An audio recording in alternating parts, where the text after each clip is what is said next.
Aussi bien je travaille avec une épicerie solidaire pour que certaines personnes aient à manger de façon régulière, aussi bien je travaille sur cette question des sciences et de la connaissance scientifique, parce que sur d'autres aspects, ça leur apporte un équilibre et que c'est tout aussi important. Johanna, donc, qui est la médiatrice scientifique, propose un atelier de découverte. Alors il y a eu le thème de l'eau, sur les enquêtes policières, etc. Voilà. L'objectif de ces ateliers-là, c'est que petit à petit, ça débouche sur un club de sciences. Donc l'idée, c'est d'instiller une connaissance et une démarche scientifique et un appétit de faire des sciences, mais en partant vraiment de modes de fonctionnement très, très classiques de ce que fait un centre social.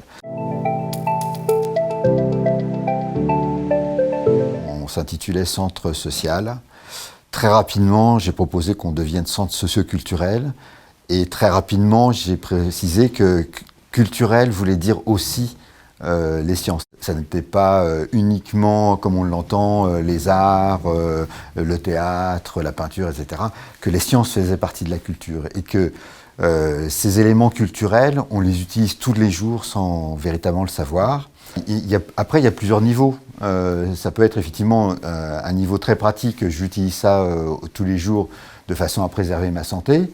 Et puis, ça peut être pour des gens qui ont envie d'aller plus loin, de pouvoir se dire j'ai compris les enjeux et ça va être important que je puisse en parler à mon voisin, en parler à mon immeuble et même avoir une action sociale, politique, pourquoi pas, hein, pour défendre telle ou telle idée.